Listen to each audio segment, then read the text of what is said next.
할렐루야. 오늘 신명기 11장 26절에서 32절 말씀을 가지고 저주가 변하여 축복이라고 하는 제목의 말씀을 가지고 말씀을 전하겠습니다. 우리는 한때 베스트셀러가 된 신앙서적이 있습니다. 이 책은 미국의 멜리린 하키라는 여성이 지은 가게에 흐르는 저주를 끊어야 산다라는 책입니다.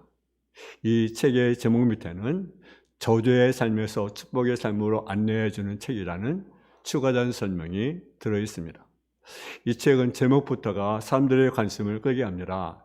이 책을 보면 가게 또는 가문에는 조상이 지은 죄로 인한 저주가 흐를 수 있다는 말이 됩니다. 이 명제 앞에서 우리는 이게 과연 믿을만한 말인가 라는 의문을 갖게 됩니다. 정말 우리 가게에 내가 알지 못하는 저주가 흐르고 있는 가정이 있다 한번 생각해 보십시오. 그것 때문에 나, 또 가족, 자녀, 또는 부모, 또 친척 이르기까지 고통당한다 한번 생각해 보십시오. 그러면 이것은 보통 심각한 문제가 아닙니다. 만약 정말 그렇다면 어떻게 해서라도 이 저주를 우리가 끊어야 합니다. 그렇지 않으면 이 저주는 나는 물론이고 내 후손에게까지 계속 내려가게 됩니다. 이 책자를 넘기고 이런 글이 있습니다. 교회는 다녀오는데 여러 가지 힘든 문제를 안고 살아가고 있고 하나님마다 꼬이고 진이 하나도 없고 알 수 없는 질병 때문에 고통을 당하는 사람이 많다. 내가 지금 당하고 있는 이 고통의 삶이 내 자녀에게까지 흘러가 그대로 나타나고 있기에 더 고통스럽다. 내가 비록 지금까지 패배의 삶을 살았지만 내 자녀만은 나와 같은 비참한 삶을 살지 않아야 할 텐데, 이런 것이 조상태로 내려온 저주와 재물림 때문에 생긴 것이 아닐까. 이 책은 이런 고민과 자녀가 고통 가운데 있는 사람들에서 쓴 책입니다. 우리가 다는 저주, 재앙, 어려움부터 출발하고 이 저주의 삶을 어떻게 빠져나와 우리가 축복의 삶을 살 수 있을 것인가 명확하게 해답을 줍니다. 그러면서 이 책은 예수 믿는 사람들은 이런 저주와 재앙으로부터 해방받을 수 있는 길이 있다고 말씀합니다. 그리고 반드시 해방을 발휘한다고 결론 내리고 있습니다. 만일 하키나 그 밖에 여러 사람들이 주장하는 것과 같이 인생에 일어나고 있는 고통, 질병 등의 문제가 조상이나 자기가 지은 죄 때문에 단련되는 것은 매우 위험한 사고입니다. 그러나 그렇다고 이것을 전면 부정하는 것은 옳은 일 아닙니다. 왜냐하면 성경은 이 두 가지를 다 인정하고 있기 때문에 그렇습니다. 내게 일어나는 문제의 원인이 조상이나 자신의 지혜의 결과일 수 있다는 거죠. 쉬운 예로 보면 부모가 성병에 걸렸는데 걸린 줄 모르고 아이를 가졌습니다. 그런데 이달 후에 눈이 먼 아이가 태어났습니다. 그러면 그 아이가 누구의 죄 때문에 그런 고통을 당하게 되었습니까? 아이 때문입니까? 아니죠. 부모 때문에 그런 결과를 가져오게 된 것입니다. 그런가 하면 또 어떤 교회는 조상의 자신의 죄와 상관없이 일어날 수도 있습니다. 여러분 잘 아는 욥기서에 보면 욥이라는 사람은요 아주 경건한 사람이었습니다. 하나님을 경외하는 사람이었습니다. 그런데 어느 날 그 가정에 어려움을 당하잖아요. 자손도 다 잃어버리고 또 자녀도 다 잃고 또 욥은 몸에 악취가 새서 기어로 득득 긁고 있습니다. 그것은 누구 때문입니까? 욥 때문입니까? 아니면 조상 때문입니까? 아닙니다. 거기에는 하나님의 뜻과 계획이 있습니다. 그러니까 우리는 함부로 저것은 나 때문이야, 저것은 조상 때문이야, 우리 함부로 판단하거나 정죄하면 안 되는 거죠. 여러분, 그럼에도 불구하고 그는 가족과 자녀를 다 잃어버리는 혹독한 고난을 당했습니다. 고난은요 우리가 풀 수 없는 신비 중에 신비입니다. 그럼 어떤 단편 한 가지 사실을 가지고 그것은 이것이다 라고 판단을 내리는 것은 옳지 않습니다. 이런 고난을 통해서 주시는 하나님의 한 가지 이렇게 하는 실수를 범한이기 때문에 그렇습니다. 그럼에도 불구하고 성경은 원칙으로 죄를 지으면 괴리한 대가를 지불해야 된다고 말하고 있습니다. 예를 들어 출애굽기 20장 5절 6절에 보게 되면 이런 말씀이 있습니다. 내 하나님 여호와는 질투하는 하나님인즉 나를 미워하시를 갚되 아버지로부터 아들에게까지 3, 4대에 이르게 하거니와 나를 사랑하고 내 계명을 지키는 천대가 은혜를 내려주신다고 우리에게 말씀하고 있습니다. 또 신명기 7장 9절 10절에 보게 되면 이렇게 말씀합니다. 너는 알라 오직 네 하나님 여호와는 하나님이시요 신실하신 하나님이시라. 그를 사랑하고 그의 계명을 지킨 자는 천대까지 그의 언약을 이행하시며 은혜를 베푸시되 그를 미워한 자에는 당장에 보응하여 멸하시나니 여호와는 자기를 미워한 자에게 지체하지 아니하시고 당장에 그에게 보응하시느니라. 가게에 흐른 저주를 끊는다는 책을 쓴 학기 여사일전도 이 말씀이 기한 것으로 보입니다. 하나님은 미워하는 사람은 하나님을 어떤 사람입니까? 하나님 미워하는 사람은요, 하나님의 말씀에 불순종하는 사람을 가리킵니다. 하나님께 불순종하는 사람에게는 반드시 자신을 포함하여 자주 3세례의 일까지 불순종의 죄의 대가, 즉 저주가 흐르게 된다는 사실입니다. 그러나 하나님을 사랑하고 하나님의 계명을 지키는 몇 대까지 은혜를 베푸십니까? 1000대까지. 1000대까지. 여러분은 어떤 것을 선택하겠습니까? 저주를 선택하겠습니까? 아니면 축복을 선택하겠습니까? 축복을 선택을 해야 합니다. 하나님은요, 하나님의 복으로 나타나는 사랑의 소성도 있고 저로 나타난 공의의 소성은 두 가지가 있다는 사실이죠. 사랑은 우리가 잘 아는 말로 설명할 필요가 없습니다. 근데 공의는 참 우리가 어렵습니다. 공의가 무엇입니까? 공의는요, 지은 제대로 갚는다는 것입니다. 다시 말하면 죄를 심판한다라는 거죠. 죄를 지으면 심판하는 것이 뭡니까? 공의예요. 이것을 다른 말로 하면 저주라고 합니다. 저주라는 말을 들으면 별로 좋아하지 않습니다. 그러나 성경 분명히 저주가 있다고 말씀하고 있습니다. 그리고 하나님의 저주는 심판의 형태로 나타납니다. 근데 심판은 즉각적으로 나타나기도 하지만 시간이 지나서 오랜 후에 나타나기도 한다는 사실이죠. 그래서 왜 하나님이 심판하지 아니하실까? 왜 저 사람은 저렇게 악독을 행하는데 왜 하나님의 심판이 아니할까? 왜 악인이 때로는 잘 될까? 여러분 그런 생각 같습니까? 안 같습니까? 같겠죠. 근데 심판은요, 직가전 심판이었지만 오래 참으시는 것도 있습니다.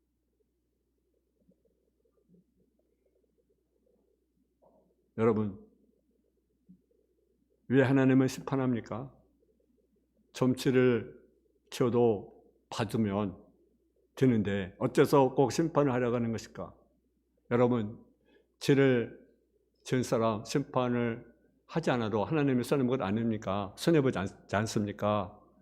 그렇게 생각할 수 있습니다. 근데요, 무엇에 하나님께 타격을 받는지 아십니까? 하나님의 거룩성에 타격을 받습니다. 하나님 어떤 분입니까? 거룩한 하나님. 그 하나님 우리에게 뭘 요구하십니까? 거룩을 우리에게 요구하고 있다는 거죠. 그래서 하나님을 모르는 사람들은 하나님의 심판을 이해하지 못합니다. 심지어는 예수 믿는 사람들처럼 왜 하나님을 심판할까 그렇게 생각을 합니다.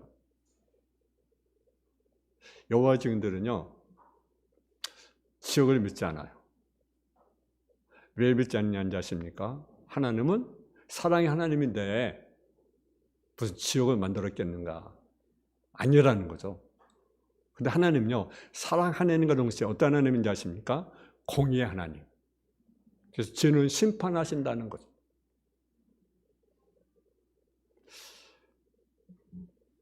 여러분, 복이라든지 사랑이라든지 은혜라든지 말을 들으면 좋아합니다. 그러나 죄, 심판, 회개, 형벌 듣기 싫어합니다. 그럼 한번 생각해 보십시오. 죄를 짓는데 아무 일 없이 그냥 넘어가면 어떻게 되겠습니까? 그러면 하나님의 고야 서지 않습니다. 무법천지가 됩니다. 죄는 제대로 심판을 하여 공의가 서게 되는 것입니다. 세세로 죄를 지으면 벌을 받습니다. 근데 하나님에게 죄를 지은 사람, 그대로 지나갈 수 있겠습니까? 그렇지 않습니다. 하나님은 사랑이 하나님과 동시에 공의 하나님이라는 사실을 우리가 아셔야 됩니다. 그래서 하나님의 사랑은 하나밖에 많지만 동시에 공의로이기 때문에 죄를 지르면 심판하는 사실을 우리가 분명히 아셔야 됩니다. 그런데 하나님의 공의가 우리가 원하지 않는 때에 이루어지지 않기 때문에 사람들은 실망합니다. 그래서 성경에 많은 사람들이 악인이 세상에 그렇게 상당한 벌을 받지 않고 잘 먹고 자생해서 항의를 합니다. 하나님이 계시다면 왜 저 악인을 내버려 둡니까? 심판하죠. 하박국이 그러잖아. 하박국. 많은 사람들이. 오늘 또 많은 그리스도인들이 왜 내버려 두십니까? 당장 하늘에서 별을 내려서라도 별해야 되지 않겠습니까? 근데 하나님은요, 죄를 무기하는 분이 아닙니다. 만일 죄를 무기하는 분이라 한다면 자기의 아들 예수 그리스도를 십자가에 죽이지 않았습니다. 예수님 죽이신 것은 그렇게 해서라도 인간의 죄를 해결하기 위함인 것입니다.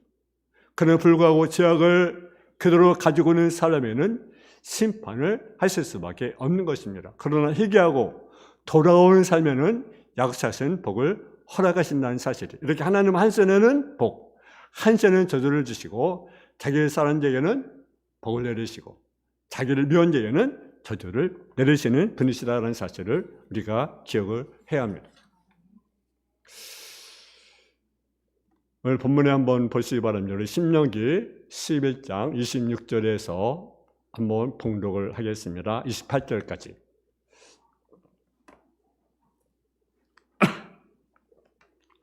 신명기 11장 26절에서 28절까지 같이 봉독을 드리겠습니다. 시작. 내가 오늘 복과 죄를 너 옆에 두었나니 너희가 만일 내가 오늘 너희에게 명하는 너희 하는 여호와의 명령을 들으면 복이 될 것이고 너희가 만일 내가 오늘날 너희에게 명령한 죄에서 돌이켜 떠나 너희 여호와 하나님의 명령을 듣지 아니하고 본래 알지 못하는 다른 신을 따르면 저주를 받으리라. 아멘. 복과 저주를 두었다. 근데 복을 받으려면 여호와의 명령 어떻게 하라? 들으라. 그럼 뭐가 돼야? 복이 된다. 근데 듣지 않으면 뭐를 받는다? 저주를 받는다. 신명기 28장으로 같은 말씀을 하고 있습니다. 신명기 28장 1절, 6절에 보면 네가 네 하는 여호와의 말씀을 삼가 듣고 내가 오늘 네게 명령하는 그의 모든 명령을 지켜 행하면 네 여기를 세계 모든 지역에 뛰어나게 하실 것이라. 내가 네 하는 여호와의 말씀을 청중하면 이 모든 복이 네게 임하며 네게 미치리니 성읍에도 복을 받고 들에도 복을 받을 것이며 네 몸의 자녀와 네 토지 소산과 네 짐승의 새끼와 네 소와 양의 새끼가 복을 받을 것이며 네 강지리와 떡방지 그릇이 복을 받을 것이며 네가 들어도 복을 받고 나가도 복을 받을 것이라. 누가 복을 받을 사람에 대해서 말씀하고 있습니다. 한마디로 하면 여호와 말씀을 듣고 순종하는 사람, 그 사람은 복을 받을 것이다. 하나님 이스라엘 백성 앞에 복과 저주 두 가지를 놓고 그 중에 하나를 선택하라고 말씀하고 있습니다. 여러분 뭘 선택을 하겠습니까? 복을 선택을 하겠습니까? 아니면 저주를 선택을 하겠습니까? 복을 선택을 해야 되겠죠. 아멘? 그래서 내 말 듣고 복을 받을래? 부수고 저주 받을래? 어떤 걸 선택할래? 이스라엘 백성들은 신장 복을 받겠습니다라고 선택을 했습니다. 근데 그들이 처음에는 잘 순종을 했는데 나중에 여호수아를 모르는 사람들, 그 후손들이 태어나고 나서 시간이 지나면서 여호수아가 죽고 난 후에 하나님을 잘 아는 장로들이 4대 동안 순종을 했는데 이들이 다 죽고 새로운 세대가 태어났습니다. 이들은 하나님의 누군지를 몰랐습니다. 그러니까 하나님을 믿지 않는 거죠. 하나님의 말씀을 듣지 않는 거죠. 우리 대한민국 우리에서 우리는 참 기도를 많이 해야 됩니다. 특별히 다음 세대로 해서 우리가 기도를 많이 하셔야 합니다.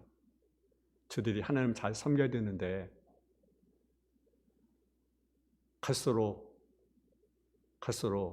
세상으로 흐르는 사람들이 너무너무 많이 있어요.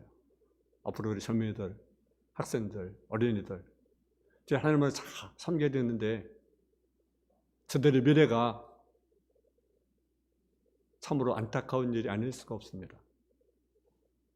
우리만 하나님을 섬길 것이 아니라 내 자녀들, 여성들이 하나님을 잘 섬길 수 있도록 이런 기도를 해야 됩니다. 하나님을 떠나면 어떻게 되겠습니까?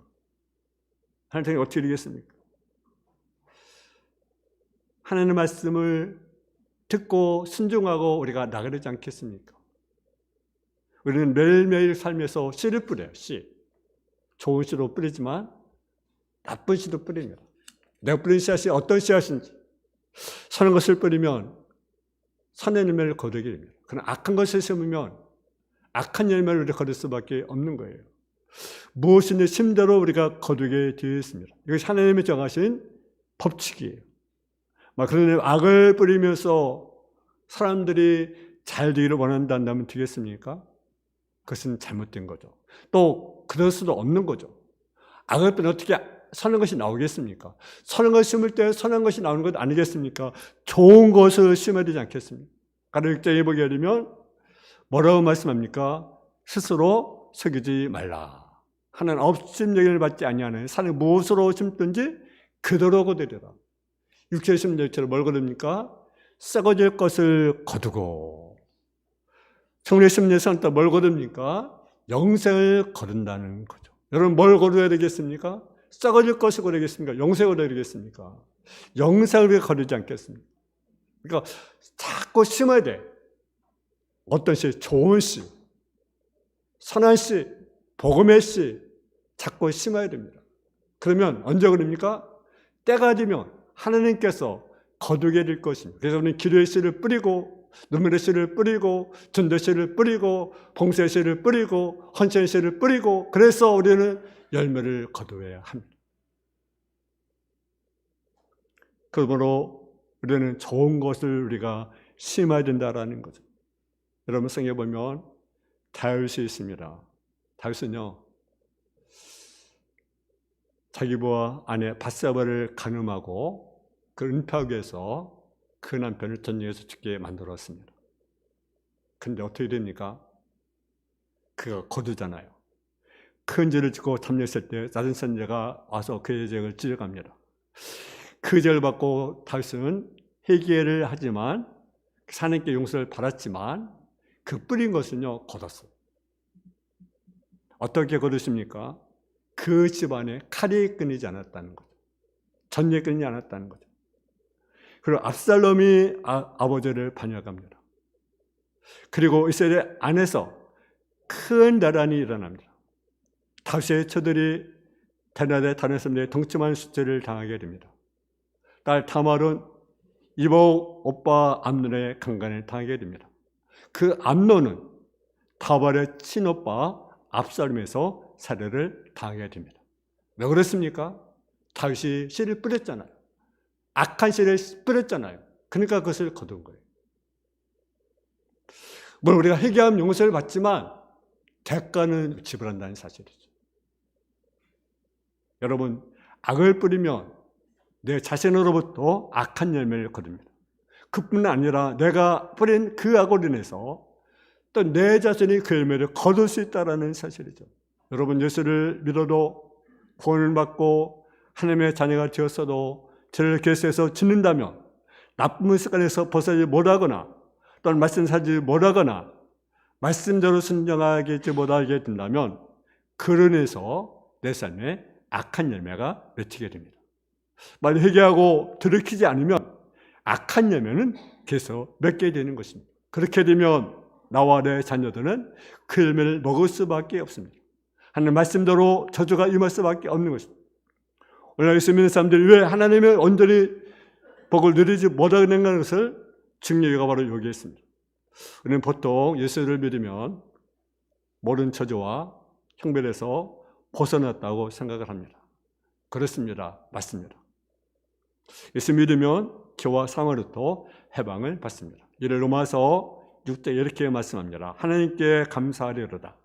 너희가 본래 죄의 종이더니 너에게 전해진 바 교훈의 본을 마음으로 순종하여 죄로부터 해방을 얻어 이에게 종이 되었느니라로 말씀합니다. 하나님의 약속을 복을 받는 사람이 되었다고 생각합니다. 그렇습니다. 맞습니다. 예수를 믿으면 하나님 약속하신 복을 받는 자녀가 됩니다. 그래서 요한 3서 1장 2절에 보면 사랑한 자여 네 은혜 잘된 같이 네가 범죄 잘되고 강건하기를 내가 간구하노라. 근데 왜 나는 성경에 말하고 있는 이런 복을 받지 못하고 있습니까? 보건고사 왜 힘들게 살아가고 있습니까? 이것은 내 부모나 주장이 지은 때문에 말입니까? 아니면 내가 지은 죄 때문입니까? 어떤 사람은 예수 믿다고 졌다고 떠는데 예수 믿고 나서 나에게 무슨 좋은 일이 일어났단 말입니까? 여러분, 성경은 이론이고 실제 내 생활에 아무 효과가 없는 것입니까? 도대체 무슨 성이 있단 말입니까? 우리 이제 이런 질문 해본 적이 있을 겁니다. 여러분, 우리가 죄 해방된 것은요, 누구 때문입니까? 예수님 때문에 해방되었어요. 아멘? 그래서 예수 안에 결코 정죄함이 없다.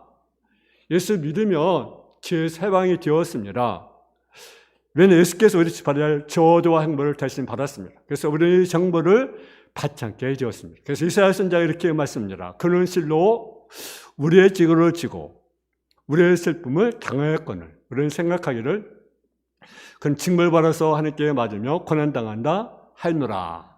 이러한 사람들은 예수님이 잘못해서 십자가의 형벌을 받았다고 생각합니다. 그러나 그렇지 않다는 것입니다.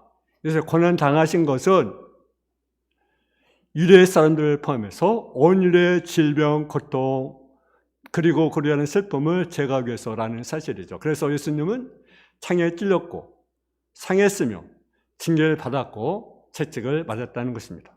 그래서 이사야 53장 4절 6절은 그런 실로 우리의 질고를 지고 우리의 슬픔을 당했거늘 우리는 생각하기를 그는 징벌하라 하나님께 맞으며 고난당한다 하였노라.